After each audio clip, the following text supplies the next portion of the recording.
Happy day, everybody. Good day to you all. My name is Crys'Dawna. I am the owner and creator of Bella Renovare by Crys'Dawna. This is my YouTube channel, so welcome here. If you're not subscribed, please hit the subscribe button. I know it's like a commitment. Really, when you hit the subscribe button, you're like, I'm committing to this person. I promise I won't let you down. If you're not new here, welcome back, friends and family. I appreciate you guys every single day. Today we are going to be doing a repurposing of a twin size headboard. This headboard was my son's, but we are going to move him up into a new bed when we move. He'll get probably a full size, or we're gonna do bunk beds for him. Either way, he's not going to be in the same situation. We will be moving, and so I wanted to do this because I wanna keep this in our family, but I wanna repurpose it in a way that we can use it differently. My idea is super big. Stay tuned if you guys wanna see what I think I'm going to do. Wish me luck. Wish me luck.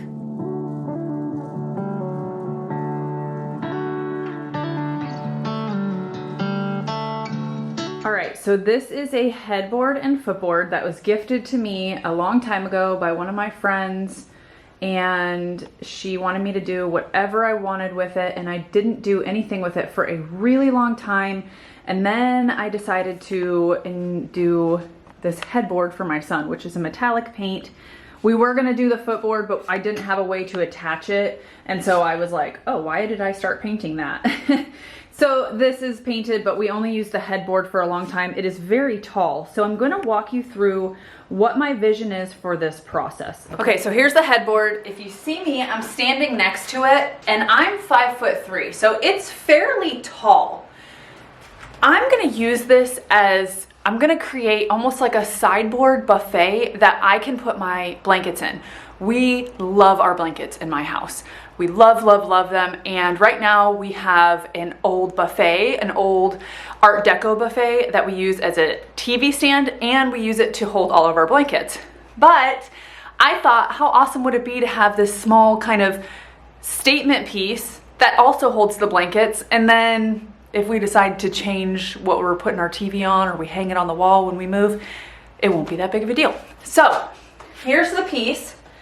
My idea is to take the footboard. I will not be cutting the footboard or the headboard, and I'm going to build sides for this. All right, so we can visualize a little bit better because I'm gonna bring you out here to the side of this. So here is what we're gonna do, okay? I'm going to pull this out, decide what depth we want, just like that headboard and footboard that we did last week. I want to decide what the depth is that I want of this little buffet, AKA blanket holder. Because I am not going to be cutting this, we're not going to have access through the front. So I had to get creative because I don't want to cut this stuff. So I'm going to build a side for this. We're gonna build a bottom because obviously if I throw blankets in there, I need them to stop and not go to the floor. So we're gonna build a base in here, okay? We'll probably use some construction lumber to make a skeleton before we actually put the final wood over it. But my idea is we're gonna do sides. We'll do a frame, kind of like we did with the bench. And then what I will do is I'm going to finalize it with a top, and we're gonna be able to flip open that top and throw our blankets in there. So we are going to be making a piece that will have a top that will open. So if you decide later on that you want to turn a headboard and a footboard into a bench, but you want that to be storage so you can open it, this will be the same concept, okay? So basically what I'm doing is creating a bench out of this.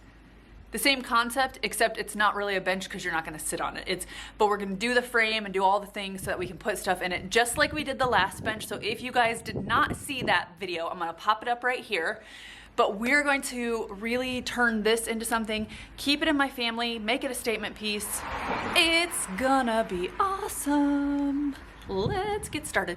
So what I'm gonna do here is I'm gonna set this on the ground so that we can work with it. And before I build my frame, I got these glued pine boards. This is what we're gonna use for the sides. and the top. I don't have a lot of access to longer pieces of oak, so we're gonna use this because it's gonna be nice, and then I won't have to worry about doing pocket holes or a biscuit joiner or anything like that. So I've already bought these. These are pre-made. It is a little bit more expensive than making them yourself, but I live in Germany, and so I'm trying to be resourceful. So what I'm gonna do is I put this on the ground, and the reason why I butted it up against this other piece of furniture is because I'm gonna use this furniture to help me brace things so I can visualize and measure. The first thing I'm gonna do is I'm gonna set this pine board down so I can see the width, because I need to know what the width of this is going to be. That way I know how long to make my side brackets for my frame. Okay, so the back of this frame does not have the indent like this one does. You see how it comes in? Because we're gonna have to set our frame in that little indented spot that's right here. And so this doesn't have that, so we don't have to worry about when I measure my side bracket. I'm going to measure from that indent at the bottom to the very top of this board, and that is how long my side brackets are going to be for my frame. Also, because this has a indent right here, or it's recessed down, I'm going to do the frame a little bit different than I normally would. Instead of putting a board going completely horizontal across, I'm going to build the frame all inside of this right here. So we're gonna make this board go in this way so that when we cut our board going horizontal, we have to account for the space that this board is gonna take up. And remember, I use construction lumber when I'm building my frames. So this is kind of to help you visualize what I was talking about. This is gonna be the side piece. I'm gonna butt it up against here. And because that footboard that we're gonna use for the front, all right, hold on. Because we have that footboard that we're gonna use for the front is flat, we're not gonna have to account for that part that's indented right there. We're gonna cut this board so that it is flush with the top of this board. I'm gonna measure it as well, but that's another way that you can visualize. So I need my side brackets for my frame to be this length right here, and we're going to start them in here. I'm going to build a frame down here. Also, before you do your final measurement, make sure you take the plastic off, because even that little millimeter of a difference can affect your measurements.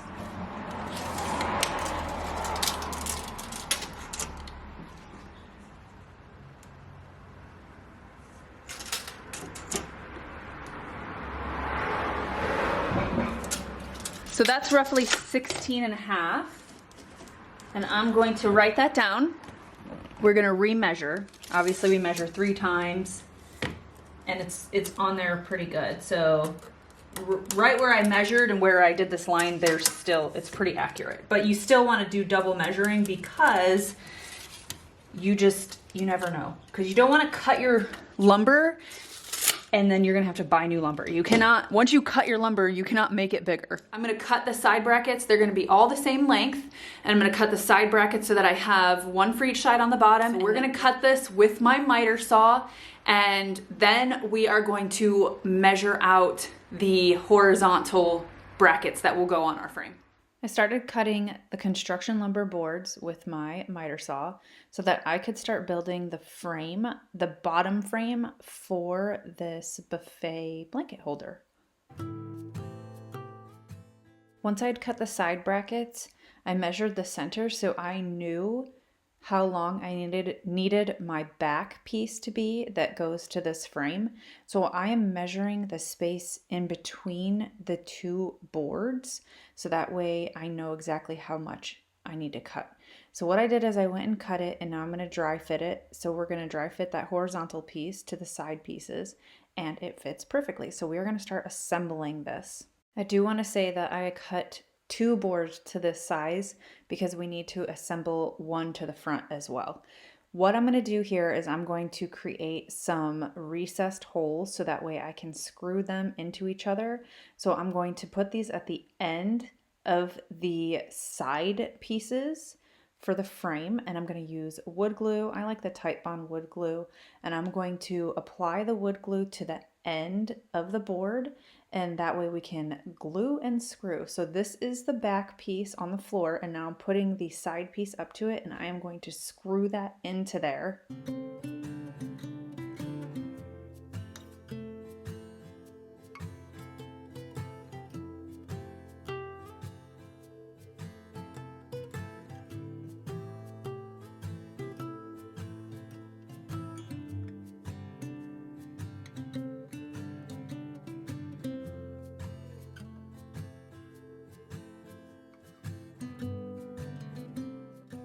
Once I have the first side piece assembled to the back part of the frame, I'm going to assemble the second side piece. Once I have everything assembled, I'm going to put my frame back on the bottom of the headboard to make sure that it still fits really nice. I'm going to take my Kreg Jig drill bit and I'm going to create some countersunk holes so that way I can glue and screw this part into the back of this frame.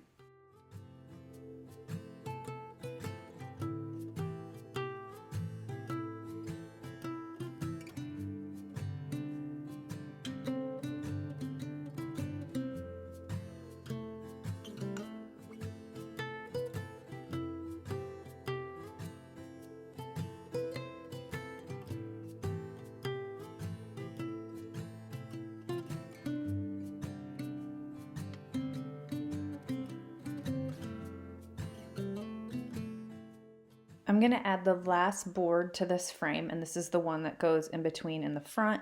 I'm going to glue and screw this piece into it, and this will complete my frame and allow me to start working on attaching the footboard to the front.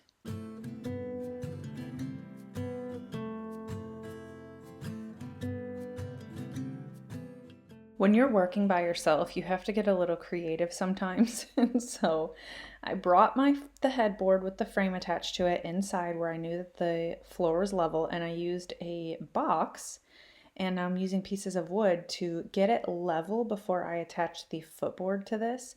So I'm using my level to get it perfect before I butt up that footboard to that frame and screw it in. So I'm using a board right here, but what I ended up doing is I used the box and then I'm going to go take some plywood, and that is what gave me a level playing field for this. And so I'm going to be able to attach my footboard, and I have a box to stabilize my frame, so I can do all of this by myself because I am not an octopus and I don't have 8 legs, arms, legs.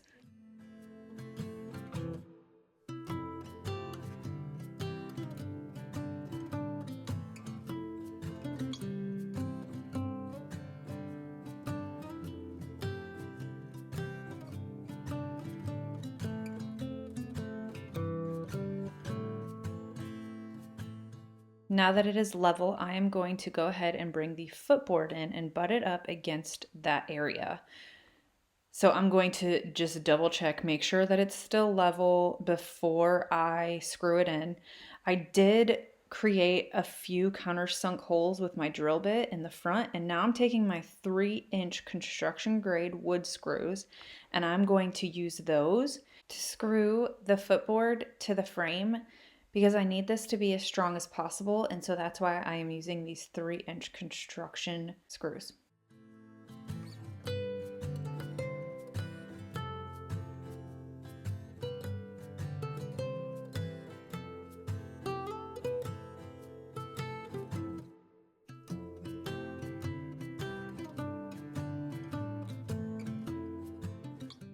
Now I need to build the platform that goes on top of the frame, because remember, if we're throwing the blankets into here, we need them to stop.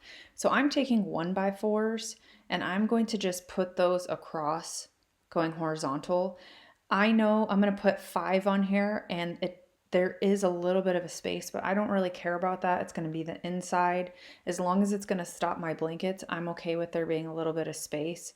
Now, if this was something that I wanted everything to be super tight and the platform to be super tight, then I would probably cut a piece of board with my table saw and make sure that it was super tight, but this is good enough. So I measured out the length, I cut these 1x4s, and now I'm going to screw each end into this frame. The boards are flush with each other, so that way when I put the sides on, they will butt right up against where that frame is, and they're not going to stick out because that platform is flush with everything.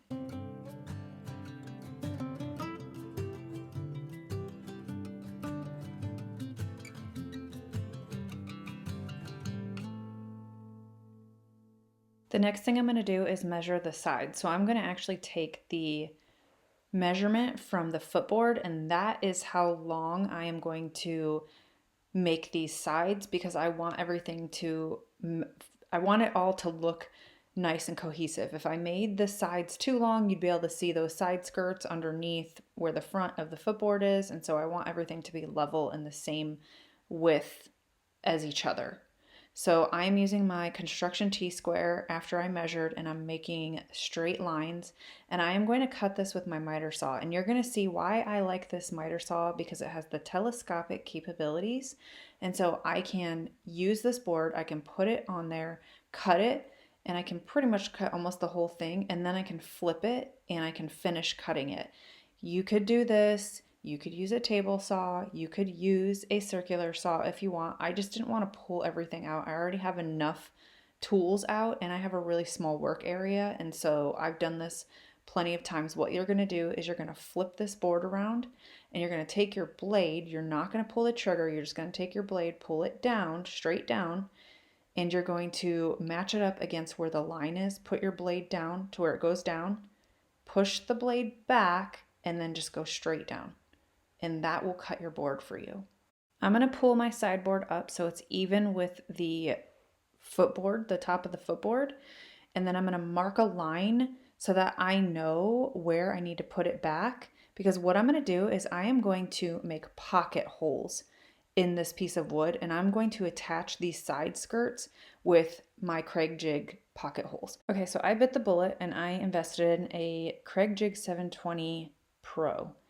This is a material thickness gauge, and so what you're going to do is you're going to put your board up against that, and you're going to see what it comes at. So it came at 1/2 inch, and now my drill bit, they have little circles. This is new to me. This was not on the old Kreg Jig, and it has a 1/2 inch. So you are going to put the stopping collar on there. So you're going to take that little thickness indicator and you're going to turn it to the left to loosen that little bolt. And there is a circle so you can see where you're putting it. So you can see that it's 1/2 inch. And then you're going to tighten it back up. And this is going to stop the drill bit so that it doesn't go too far into your wood for the thickness of your wood. So now I have it going up. I'm going to put pocket holes in all these areas that you see me touching. And here is the clamp. This is really cool. This is my favorite part. This is going to automatically, when you clamp it, go to the thickness of your board. And so you're going to push down to clamp it. And then I'm going to take my drill bit and I'm going to put it into my drill. And it's super, super easy. Wherever you want your holes, you can line up. There's 3 holes in this Kreg Jig, so you can pick which one you want to put it in. But you're gonna clamp it down, and then you just drill into it and then pull back, and now you have a pocket hole. It's super easy, guys. This is, if you're going to be doing a lot of woodworking, I really like this Kreg Jig a lot. And follow the directions, because it comes with a clamp where you can clamp it to your workspace as well, which is super, super helpful with a Kreg Jig. This is so easy. It just clamps in. You set the gauge to the thickness of whatever wood you're cutting, just like I told you, and boom, here are all the pocket holes that I am making.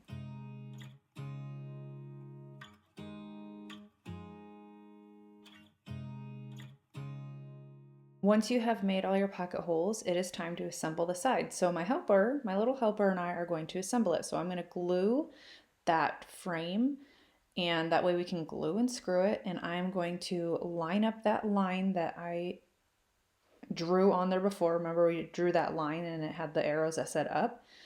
We're also going to make sure that is level and lined up with the front. And my little helper is going to help me hold it, and I am going to screw these wood screws into the frame. I'm going to put the Kreg screws in there as well, and I will show you that in a second.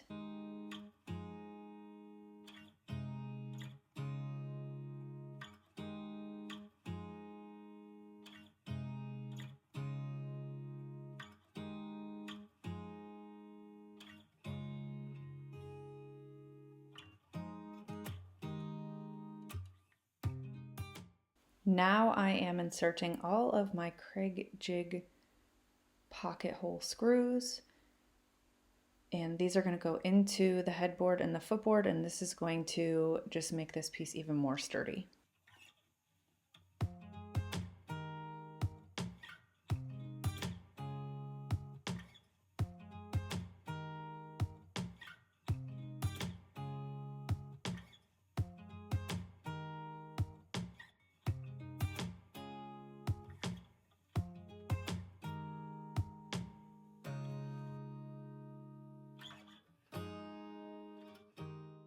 I need to create a brace or frame for the top to hold our lid. And so I'm going to measure across this piece, and I'm going to cut a 1x4, and that is going to go to the back of the piece, and that's going to help hold the back of our lid up. So I'm going to take a scrap piece of wood and I'm going to put that on the back, and I'm going to wait for it to be flush to the front and the back and wait for it to be level, and then I'm going to screw that brace piece into the back of the headboard. And you're going to see why I need to do this in a second.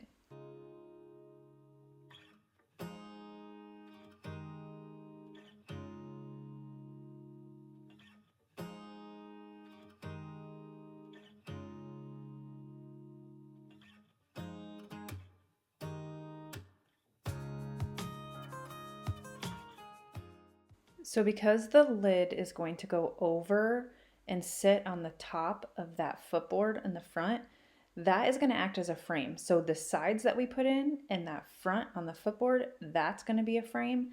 And then this back part is going to finish off the frame. So we're basically using the sides and the footboard as a frame. And now I just need to add the back of the frame. And then once we're done, I need to cut a 1x4 that will go horizontal, and I'm going to make sure that I have even space on both sides. It is going to overlap those sides just a little bit.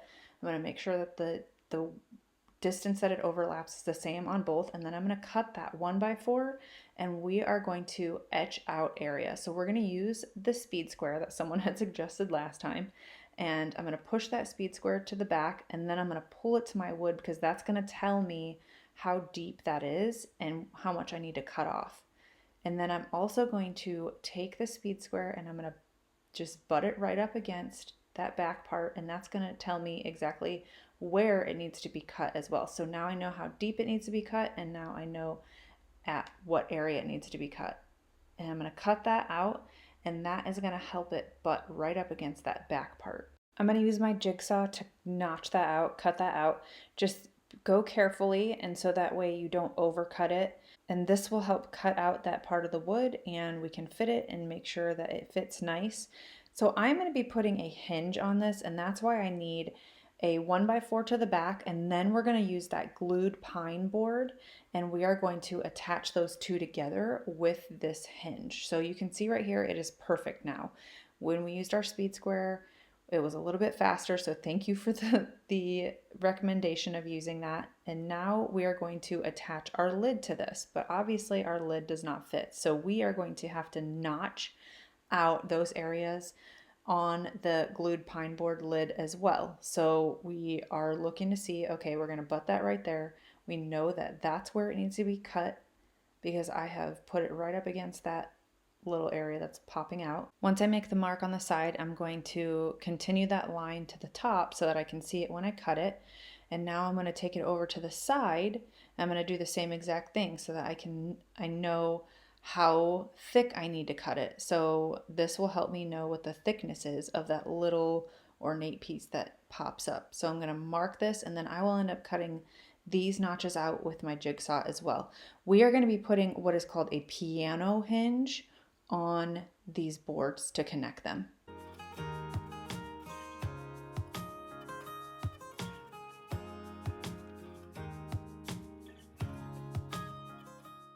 I'm going to add the piano hinge, and so I want to make sure that I know exactly where it's going to go. So I fold it into there, and I'm going to clamp this on there so that it just holds steady in place, and then I'm going to screw the first little flap of the piano hinge to that 1x4, and then we're going to connect it to the other part of the lid.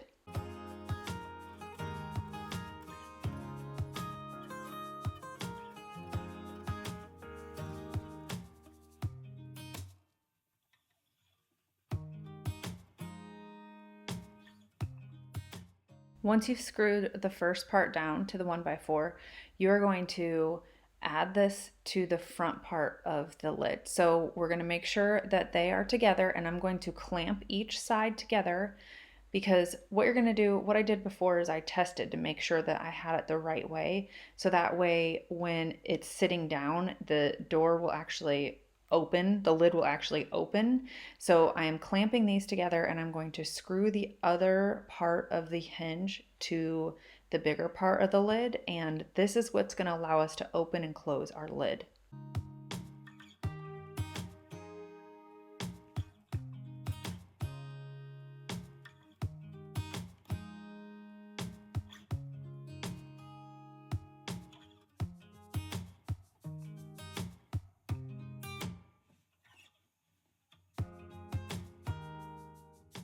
Once you have attached it, you want to put it in there and do a dry fit, make sure that it opens and closes perfectly. And then I took my pneumatic nail gun and I nailed that back 1x4 in place. So that way everything would stay in place and it would be permanently affixed, and it would open and close and look nice. And I'm going to stain the top, so I didn't want to screw it in there. So I'm just going to use a lot of nails in here. I know it doesn't look super pretty right now, but can you believe that this is now a buffet / blanket holder that went from a headboard and a footboard to something super functional that I repurposed? So let's make it pretty.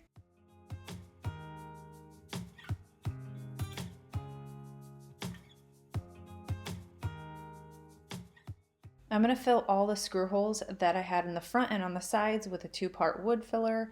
I really like this because it dries super hard and fast, so that way I don't have to wait for a wood filler to dry so that I can sand and start painting.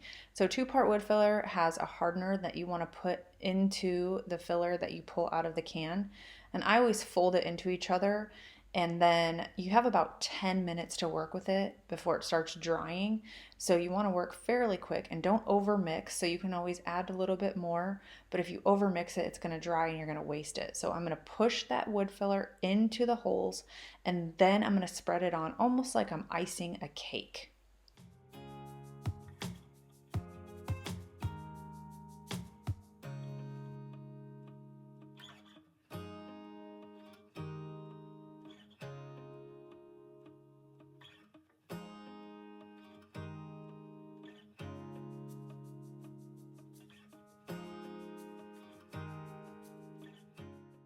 I'm going to wait about an hour, and after that I'm going to go in and just sand all of the wood that I have added to this piece because I want to smooth it out. So I'm going to use a 220 grit, and I'm going to start sanding it, and then I go up to a 320 grit so that it is super smooth and finished, and I can round off any of the edges and any kind of splitting wood. And then I'm going to sand all of these areas where I did the 2-part wood filler as well.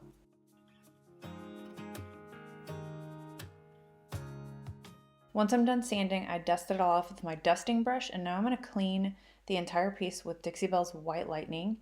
This is a TSP based cleaner, and I put it in a spray bottle, so I'm going to spray this all on here and clean it, and then once it's dry I'm going to go over it with clean water and a clean rag to get any residue off. I said I did it on the entire piece. I only did it on the headboard and footboard. There's no need to clean raw wood.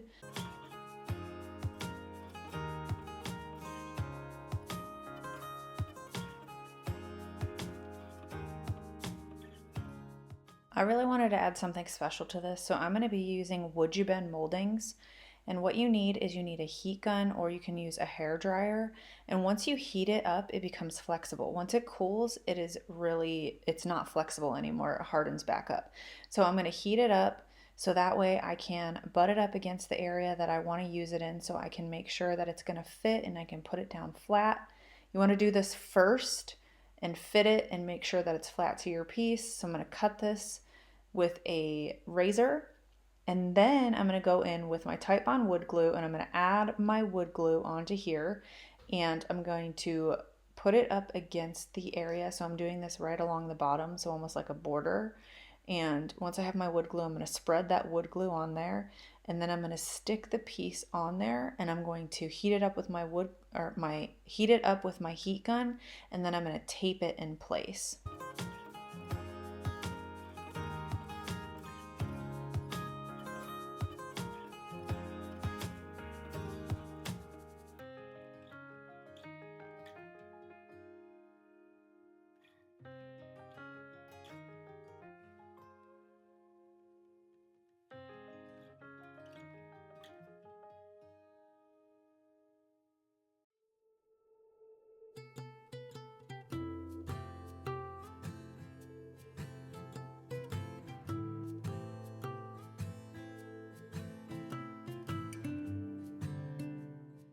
I let everything dry for about an hour, and then I pull all the tape off, and then it is ready to paint. So I'm going to use Dixie Belle's Evergreen, and I'm going to paint this entire piece with 2 coats of Evergreen before we go in with our blending. So the blending we're going to be doing today is sort of like a cloudy blend. It's not going to be super perfect because I want this piece to have black wax and be just a little bit moody. We are also going to use the fact that we have this blue base underneath.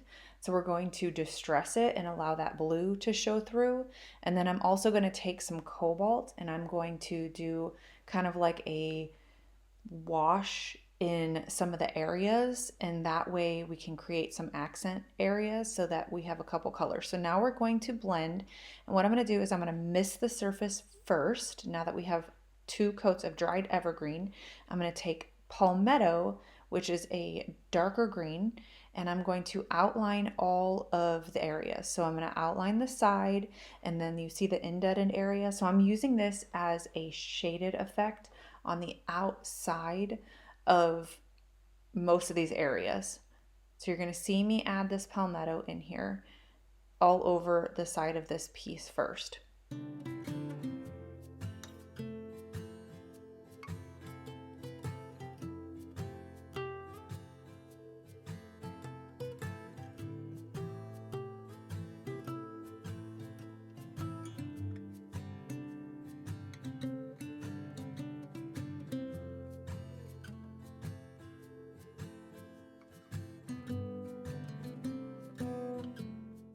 Once you've placed the Palmetto, you're going to mist the surface and you are going to add some evergreen on it right next to the Palmetto, and you're going to do almost a blending with it already. You're going to start doing circles and you're going to go vertical and horizontal because you're going to attempt to blend these colors together while you are adding that evergreen. This is just to add wet paint to that transition line so that you can start blending these colors together.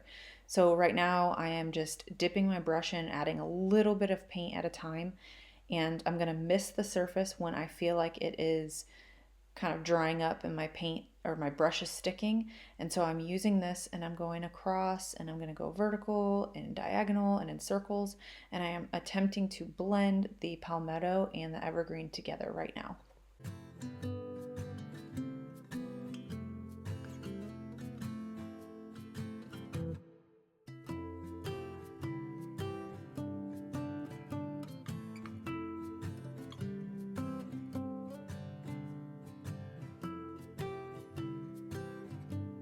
Okay, so I am going to switch over to Palmetto. I'm going to mist the surface and I'm going to add the Palmetto where I previously had it, and I'm going to kind of just feather it into that wet evergreen paint that we have on there now.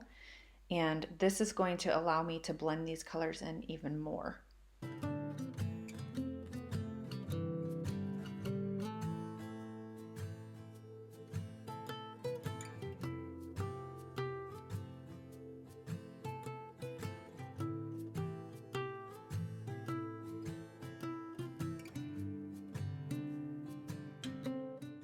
Once I'm done with the Palmetto, I am going to switch back over to my evergreen brush, but I am not going to add any more paint on it. I'm just going to take that brush and I am going to attempt to blend this one more time. So I'm going to go vertical, horizontal, diagonal, and I'm just going to allow the pre-existing paint that's on that brush to help blend these colors into each other.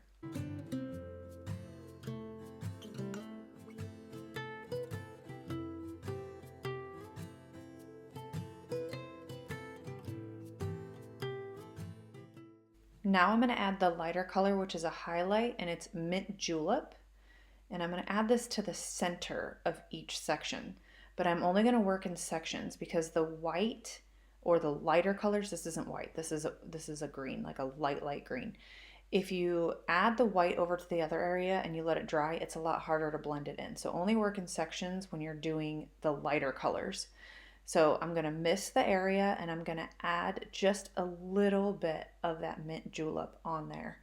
And I'm going to just kind of do it in the center so that it's added as a highlight. I'm going to start with a circle so that way I'm almost blending it into that wet evergreen. I'm going to take my clean dry neutral brush and I am going to spray it and start doing circles and horizontal because I want to try to blend that lighter color into the colors that are already on there.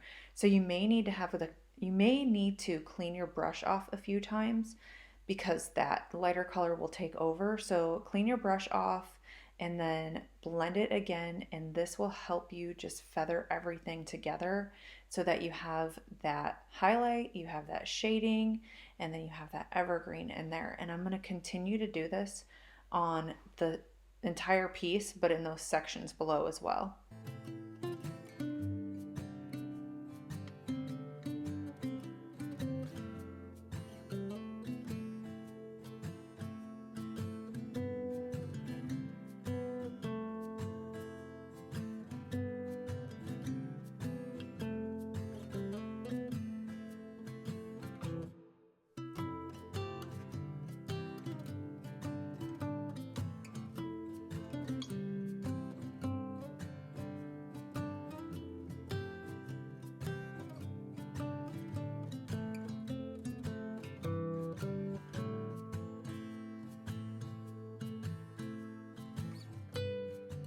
Once I was done blending, I distressed it. I took my 3x4 electric ray, and this is a fine 10mm pad, and I'm going to sand it to distress it and just to smooth out my entire finish.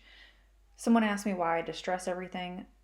We are a military family, and I've said this before that we move often, and if we're moving across the ocean, if it's distressed, I won't be as upset if it gets messed up.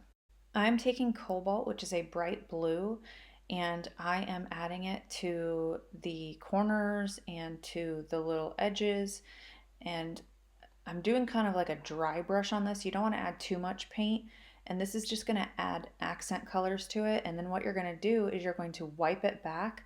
You're going to spray it with some water and you're going to wipe it back with a microfiber cloth, and this is just going to add another layer of dimension to your piece.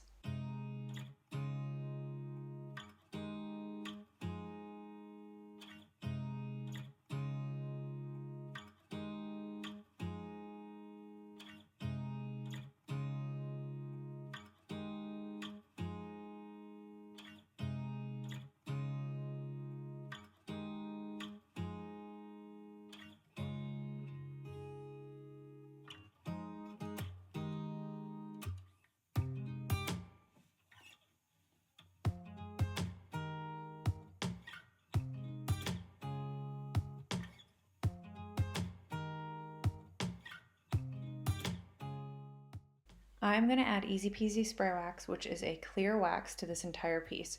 So I'm going to spray the entire piece and then I'm going to rub it in with a microfiber cloth.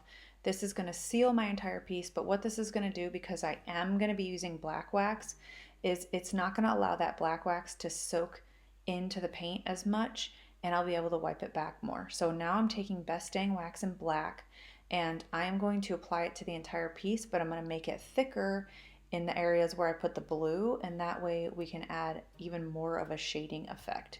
But I'm going to apply it and then I'm going to wipe it back with a microfiber cloth, and it's just going to deepen the colors and it's just going to add some cool shading effects to it.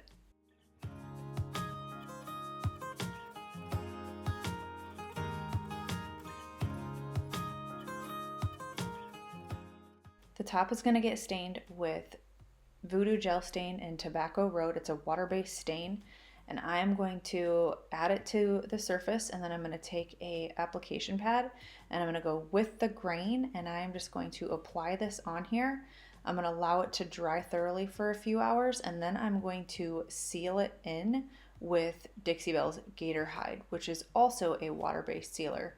I will go back later and probably stain the inside of this piece, but right now I'm just gonna stain the top, and that way we can finish the video up and do all the things with it, and I can get it out to you guys. So I'm gonna stain the top, and then again, I'm gonna seal it with Dixie Belle's Gator Hide. I'm gonna use their blue sponge to seal it as well.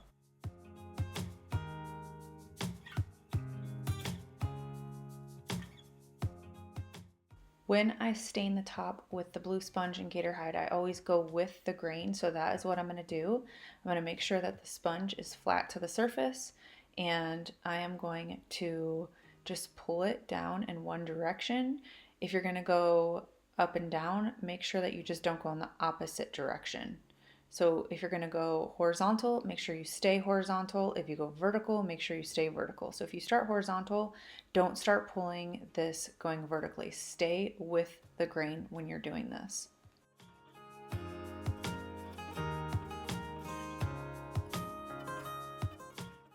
I'm gonna tie this all in together with gold gilding wax. Wait till you see what is about to happen. This looks super awesome, but when I pan over to the next screen, which is the bottom part, oh my gosh, it's amazing. It is super amazing. And my daughter Roxanne said, Mom, once you put that gold on there, it's gonna just make it even more sassy.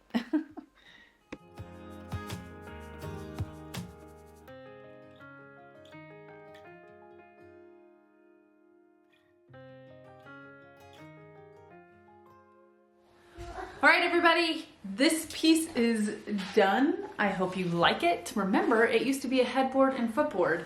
So this piece is done, this video is done. Thank you guys so much for watching. I will have another video up this week of some colorful, obviously. So if you are not subscribed, make sure that you subscribe, hit the bell so you get all the latest videos, and then also everything I use is in the description below. You can just click on those links and it'll take you where you need to go if you want to recreate this look. Thank you guys so much for watching, and I will see you later. Bye! Hey darling, can I tell you what's been on my mind? Sick and tired of the 9 to 5 in the city life. Hey darling, we could get out of town, see the beautiful world around, wanna see it now. Pack our bags and get in that car, leave a little note and we'll drive real far. Let's get out, we can leave this city, let's drive to the open air. Yeah, the countryside is so pretty, with the wind blowing in your hair. We can look back someday, baby, don't you understand that we only get one life? I wanna make it count, honey, come on now and take my hand. Hey darling, I love it when it's me and you, on the road with a couple of tunes in a car for two. Hey darling, you know we're gonna have a really good time, driving in the middle of the night when the stars are bright. Pack our bags and get in that car, leave a little note and we'll drive real far. Let's get out, we can leave this city, let's drive to the open air. Yeah, the countryside is so pretty, with the wind blowing in your hair. We can look back someday, baby, don't you understand that we only get one life? I wanna make it now and take my hand.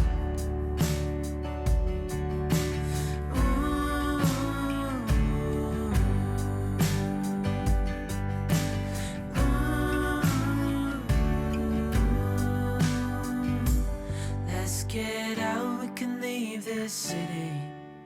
Let's drive to the open air. Yeah, the countryside is so pretty, with the wind blowing in your hair. We can look back